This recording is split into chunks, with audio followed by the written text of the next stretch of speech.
Stop attackers from domain credential theft and lateral movement with a 99% success rate by using artificial intelligence to control the attacker's perception of the environment. Javelin Networks is the world's first endpoint intrusion containment platform to protect domain networks. Javelin detects targeted attacks and breaches by obfuscating Active Directory, domain controllers, domain identities, domain credentials, and all domain resources. It only takes one compromised machine to jeopardize the entire organization. Don't be a victim. Visit javelin-networks.com and request a demo of AD Protect today.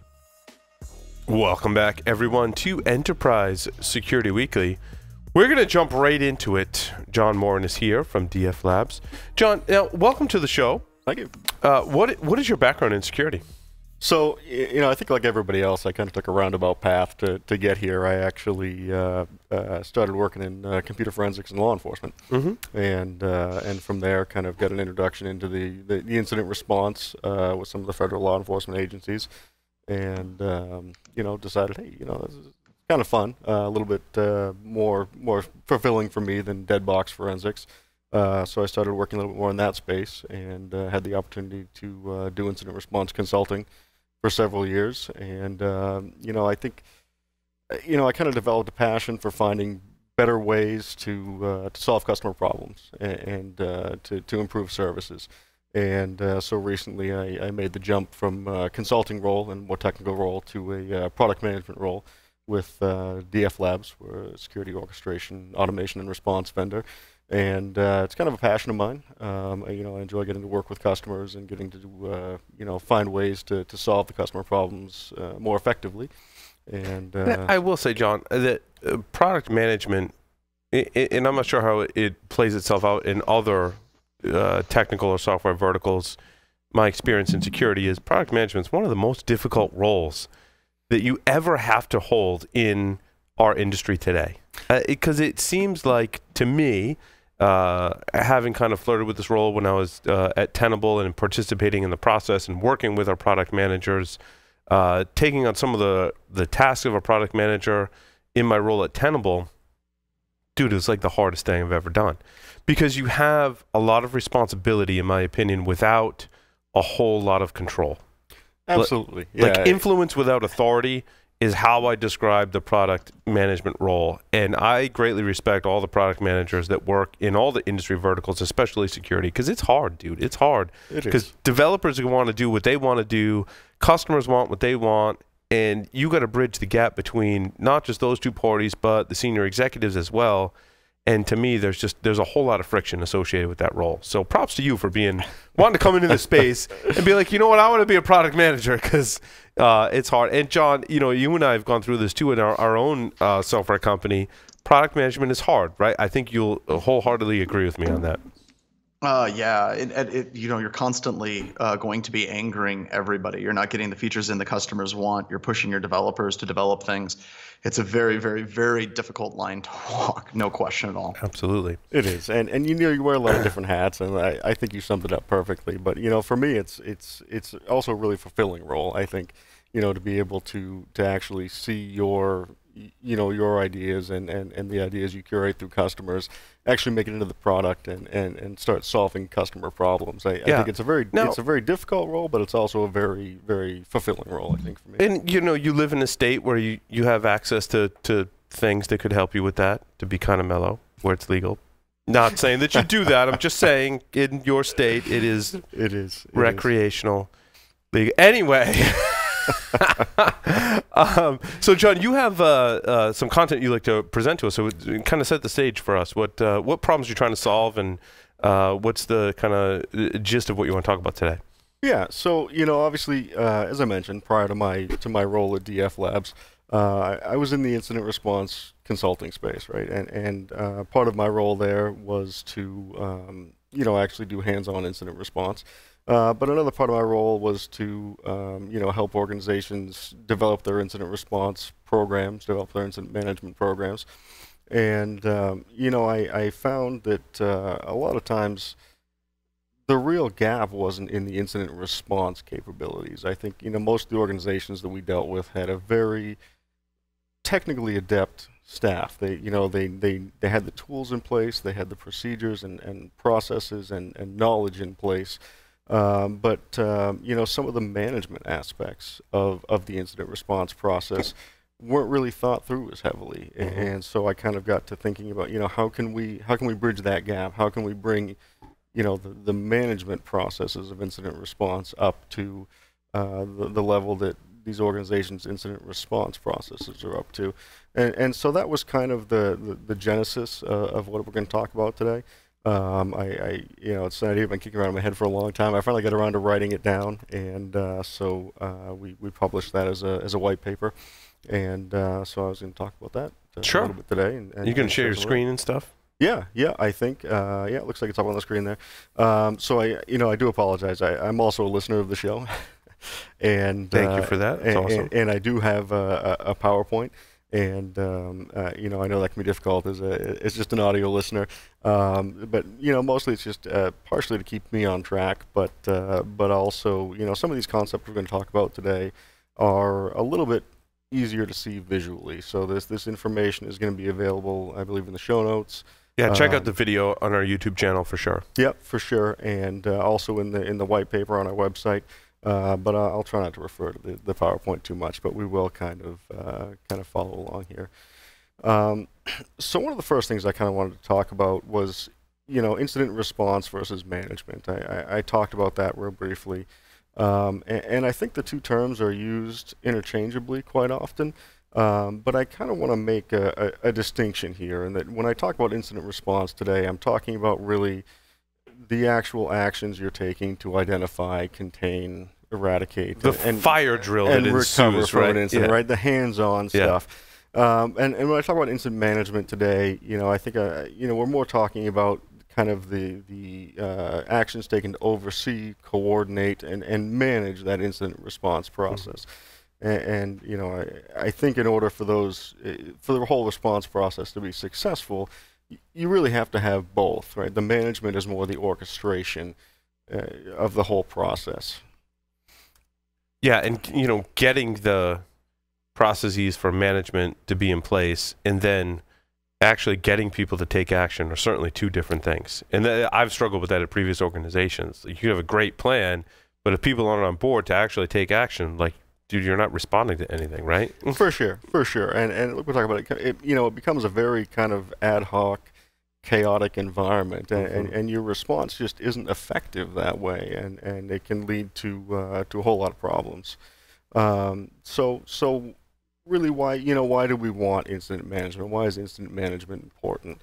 Well, I think like we talked about, security incidents are very chaotic environments. It's an environment that, unless you're in a very large organization in a SOC, it's not an everyday environment for you. It's an environment that people are not comfortable working in.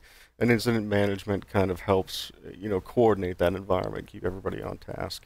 It also, is important, as an InfoSec professional, I kind of work in a bubble every day. I work with my InfoSec people, and I don't work outside of that bubble very often. And when you have a large-scale incident, you're going to be involving people from many other business units that you may never even met. And so the incident management role there is to kind of help orchestrate those different business units into one cohesive, group. It's that, holy crap, I got to talk to people now. Exactly. And, I think when you have that kind of ad hoc process, you tend to have very different objectives. You tend to have the InfoSec group working towards one objective, human resources is working towards another objective, legal, etc. And you really need that management process in order to, kind of set objectives for the entire team. Say, here's what our priorities are in the response process. Get everyone on the same page. Oh, exactly. God, I just threw up in my mouth a little. But exactly. But you do. I mean, everybody's going to have different tasks and different priorities, but you need to have that one, kind of oversight saying, okay, yeah, everybody has their priorities, but here are the most important. Here's what we need to solve first, and then, move on from there. And it really allows the security teams to focus on the tasks, right? When you try to have that dual role of, as an InfoSec professional, I'm responding to the incident, but I'm also trying to manage the incident. I'm trying to manage dealing with the executive staff. it's difficult and it makes the process less effective. So, incident management really allows, somebody to take on that role while other people are focusing on actually responding to the incident. Who's the most effective person to take on that role, John? It's a tough role to take on because you have to be, you have to have a foot in the technical arena, but you also have to have, some business sense and understand what different businesses, what the executives are going to be worried about, what the board is going to be worried about. Well, yeah, what we talk about in business security, you got to have those communication and leadership skills coupled with that technical understanding. Absolutely, and that's one of the reasons why incident management is so important because, if you don't specify, if you don't have a management process in place, you kind of get maybe somebody who doesn't have all of those skills involved in dealing with situations they're not comfortable in, dealing with the executive staff, dealing with the business problems, and that can really cause problems.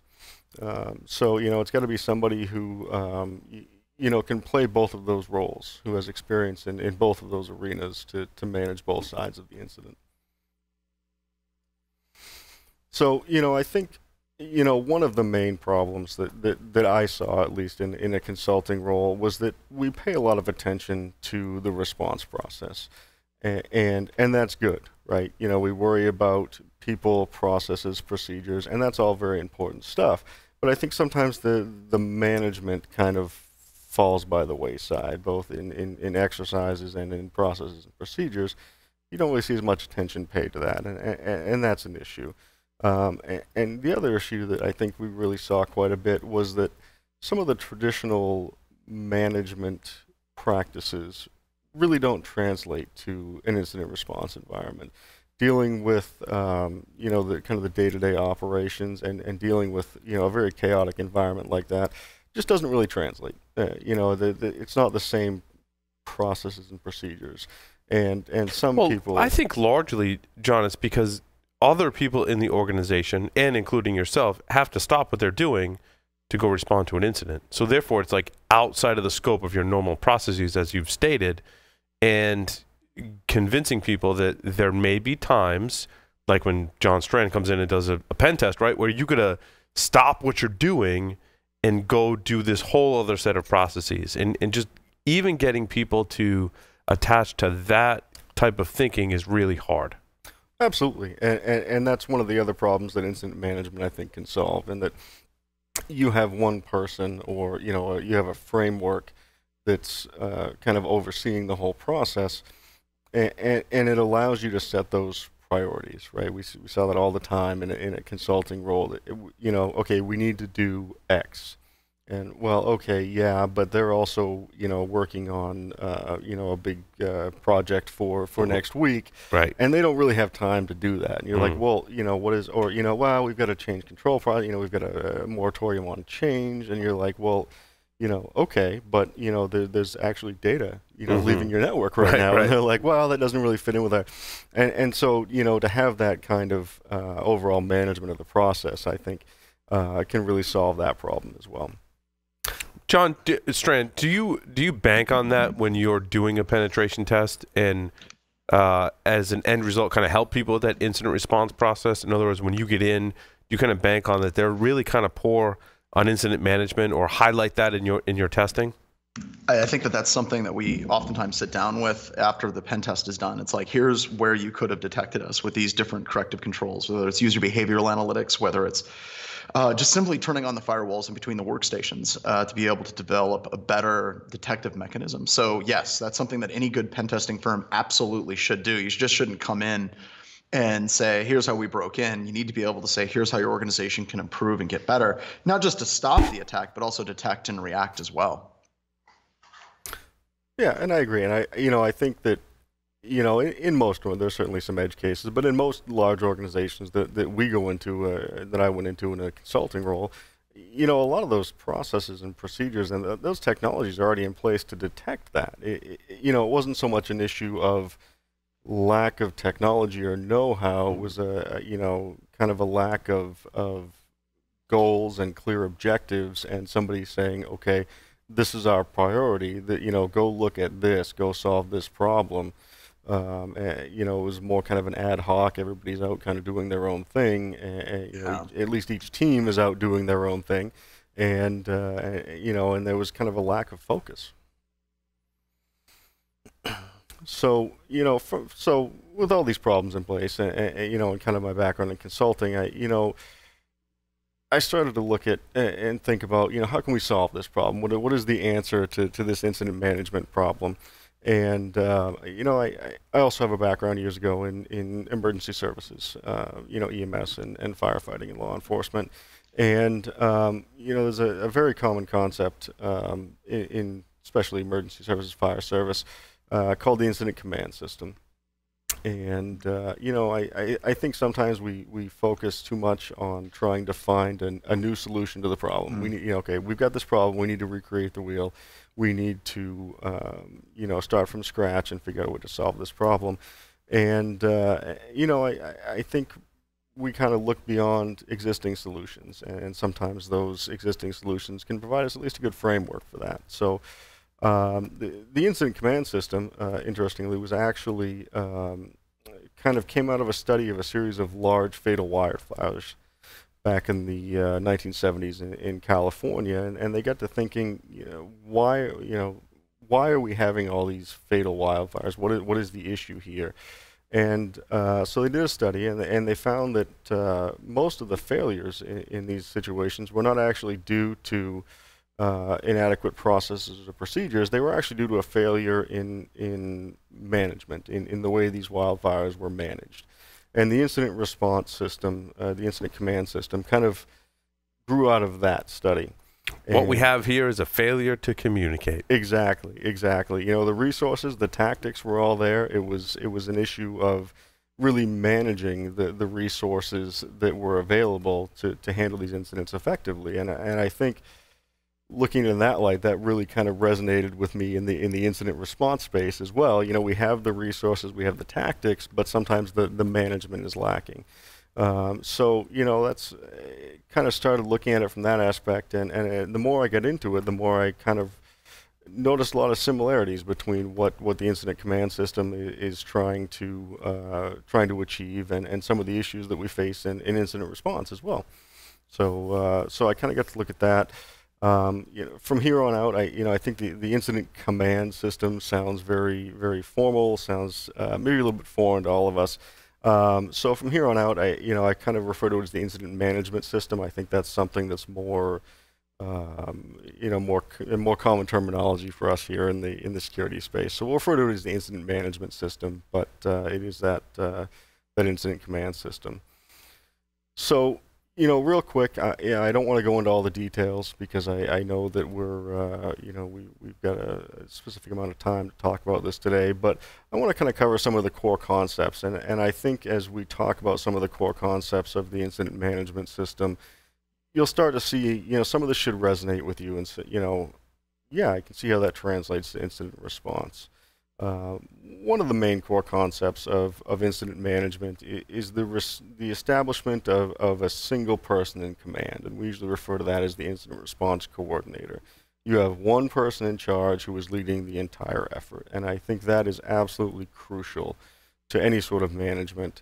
You know, it's a role in the incident management system that is established immediately, exists throughout.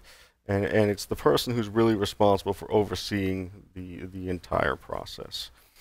Another core concept is that it's really something that's designed to be flexible and scalable. It's a modular system that is meant to grow with incidents and apply to anything from a very small malware incident to a very large massive data breach kind of thing. And that's really the beauty of the system, is that it's not just for small incidents or large incidents. Once you have this in place, it scales incredibly well.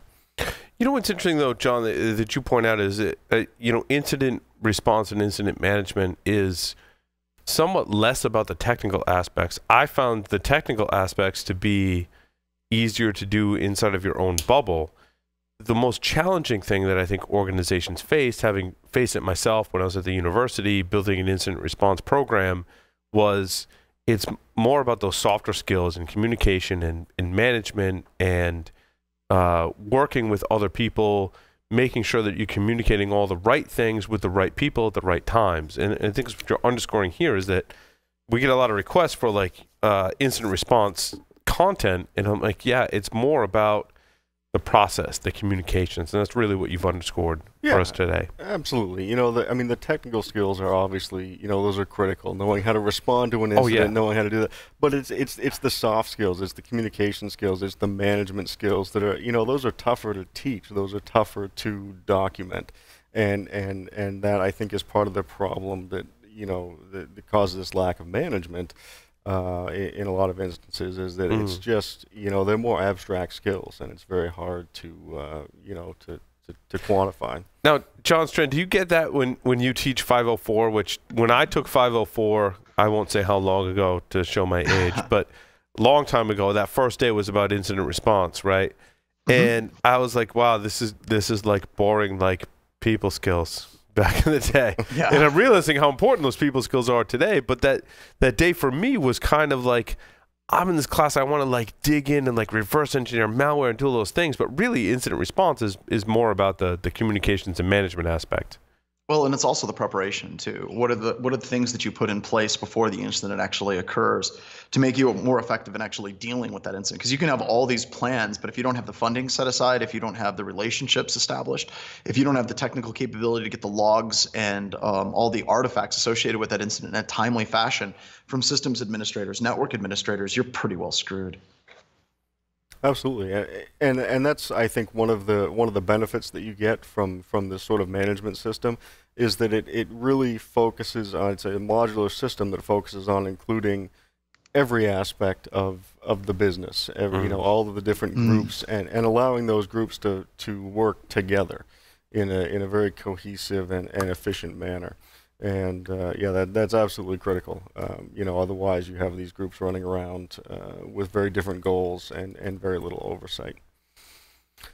So one of the other core concepts, and there's only a couple more, is the concept of chain of command. And I think this is something that we've seen, at least in my experience, to be you know, an issue in some organization, is that there's a clearly defined path from, you know, the incident response coordinator, the person at the top, to any person. It doesn't matter if you're the second in command or you're you know, an intern somewhere on some team. But there's a clear line of command, a single line that goes from you to the incident response coordinator that allows you, you know, information to flow up the chain and objectives to flow down the chain. Otherwise, you know, it can become very chaotic. You get multiple messages, you get multiple objectives, and that can cause a lot of inefficiencies.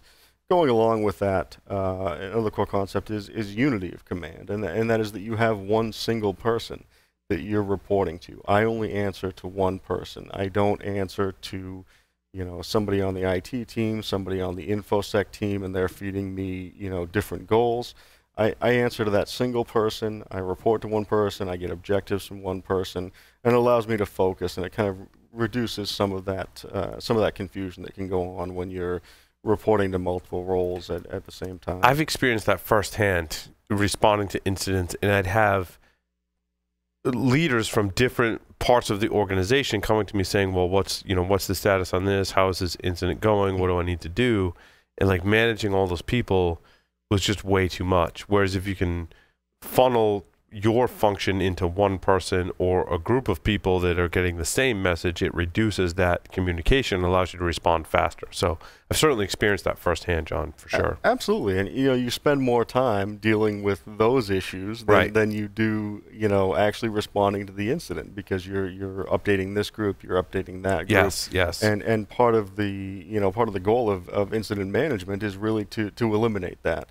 I focus on, you know, my response tasks. I pass that information up the chain, and somebody else deals with, you know, there's different roles that can deal with updating different groups, that can deal with speaking with executive management, external communications, things like that, and allow me to focus on really my tasks, what's important. And one of the most simple things in incident response, I think, was creating email lists, right? So when there's an incident, all of the stakeholders are on this list, and even though I'm not necessarily reporting that to my manager, I know that my role in an incident is to collect some of these technical details, describe the impact. If you get someone that can do that and send it out to a list, like it's as simple as that, right? Like communicate that to the whole list. Everyone's getting the same message.